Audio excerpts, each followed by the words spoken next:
12월 4일 금요일입니다. 새벽기도 시간에 하나님께서 우리에게 주시는 말씀은 창세기 11장 10절에서 30절 말씀입니다. 제가 봉독하도록 하겠습니다. 셈의 족보는 이러하니라. 셈은 백세 곧 홍수 후 2년에 아르박삿을 낳았고 아르박삿을 낳은 후에 500년을 지내며 자녀를 낳았으며 아르박삿은 35세에 셀라를 낳았고 셀라를 낳은 후에 403년을 지내며 자녀를 낳았으며 셀라는 30세에 에벨을 낳았고 에벨을 낳은 후에 403년을 지내며 자녀를 낳았으며 에벨은 34세에 벨렉을 낳았고 벨렉을 낳은 후에 430년을 지내며 자녀를 낳았으며 벨렉은 30세에 르우를 낳았고 르우를 낳은 후에 209년을 지내며 자녀를 낳았으며 르우는 32세에 스룩을 낳았고 스룩을 낳은 후에 207년을 지내며 자녀를 낳았으며 스룩은 30세에 나홀을 낳았고 나홀을 낳은 후에 200년을 지내며 자녀를 낳았으며 나홀은 29세에 데라를 낳았고 데라를 낳은 후에 119년을 지내며 자녀를 낳았으며 데라는 70세에 아브람과 나홀과 하란을 낳았더라. 데라의 족보는 이러하니라. 데라는 아브람과 나홀과 하란을 낳고 하란은 롯을 낳았으며 하란은 그 아비 데라보다 먼저 고향 갈대아인의 우르에서 죽었더라. 아브람과 나홀이 장가 들었으니 아브람의 아내 이름은 사레며 나홀의 아내의 이름은 밀가니 하란의 딸이요 하란은 밀가의 아버지이며 또 이스가의 아버지더라. 사레는 임신하지 못함으로 자식이 없었더라. 아멘. 바벨탑 사건 이후 흩어졌던 민족들 중에 아브람까지 이어지는 그 셈의 족보를 소개하고 있습니다. 이 족보는 하나님의 언약이 노아와 셈을 거쳐 어떻게 아브람까지 이어지는가를 보여줍니다. 반역의 세계에서 자멸의 길을 가는 인간들에게 보이시는 그 은혜가 얼마나 큰지를 보여줍니다. 셈의 족보는 그냥 단순한 아브라함의 가계도가 아닌 언약에 신실하신 하나님의 은혜와 섭리를 보여줍니다. 과거부터 돌이켜보면 하나님의 기대로 충만했던 그 창조 이후 인간의 역사는 무엇으로 물들었습니까? 죄로 물들었습니다. 아담은 하나님의 명령을 위반하여 하나님과 단절이 되지만 오히려 하나님께서는 새로운 길을 아담과 하와에게 열어주셨고 가인은 살인으로 인하여서 땅으로부터 추방을 당했지만 그럼에도 불구하고 보호해 주실 것을 약속하십니다. 노아 시대에는 사람들의 마음의 전적 부패로 노아 가족을 제외한 모두가 홍수로 파멸되었고 노아 가족들에게 새로운 언약을 부어주시며 축복해 주십니다. 바벨에서는 단합해서 하나님께 도전하려고 했다가 언어가 혼잡하게 되는 그 심판을 경험합니다. 성과 탑을 쌓아 인간의 힘을 결집하려 시도했는데도 하나님은 그 은혜를 거두지 않으셨습니다.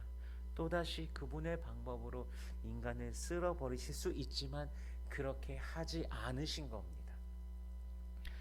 이것은 구약, 지금으로부터 수천 년 전의 일이지만 지금도 여전히 유효합니다. 오히려 그리스도 예수로 말미암는 그 구원을 확고하게 우리에게 알려주심으로 날마다 그 은혜를 경험하게끔 해주십니다. 날마다 그렇게 우리는 그 은혜를 더욱더 기억해야 합니다. 하나님께서 노아를 통해 다시 인류를 시작하시는데 하나님께서는 노아의 세 아들 가운데 셈을 선택하십니다. 그리고 셈의 손자 에벨의 아들들 가운데 벨렉을 선택하십니다. 분리, 나눔이란 뜻을 가진 그 벨렉의 이름은 10장 25절에 기록된 대로 세상의 나누어짐을 반영한 이름입니다. 이것은 벨렉의 탄생과 더불어 택함받은 백성과 택함받지 못한 백성이 나뉘었다는 것을 보여줍니다. 욕단은 선택받지 못한 계보를 이어가고 벨렉은 선택된 계보를 이어갑니다. 욕단은 바벨의 길을 걸어가지만 벨렉은 하나님 경외의 길을 걸어갑니다.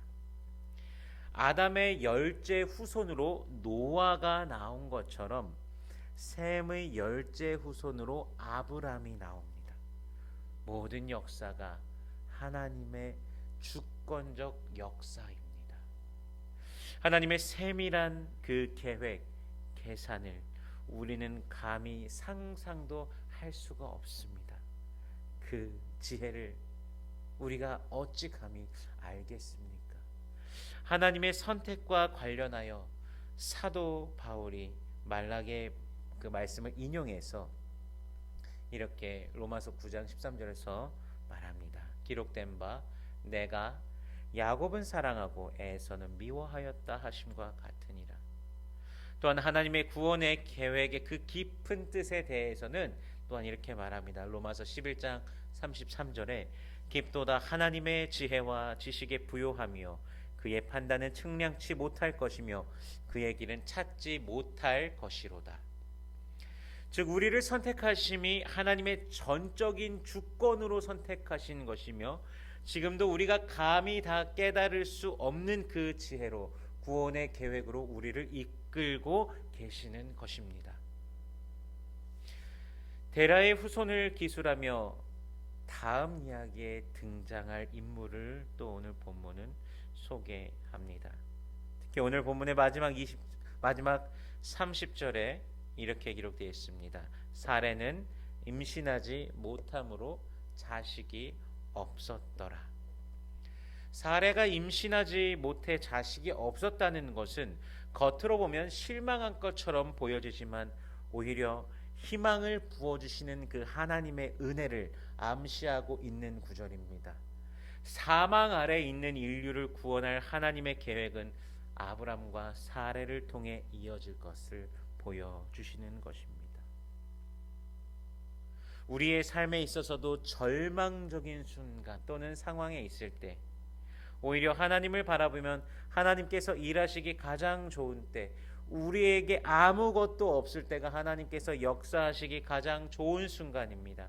우리 많은 사람들이 지금 특히 괴로움 속에 있고 아픔 속에 있지만 소망과 능력의 하나님을 바라보았으면 좋겠습니다. 바벨탑 사건 이후 민족과 나라가 나뉘고 혼잡한 세상이 되었어도 하나님의 약속은 줄기차게 이어져 그리스도에게까지 이르게 됩니다. 위험과 위기와 거센 도전 속에서도 하나님 나라 역사는 끊어지지 않았습니다. 하나님의 은혜의 승리를 믿으며 우리는 오늘도 신앙의 계보를 이어가야 합니다. 그러한 또 오늘 하루가 되시기를 주님의 이름으로 축원합니다.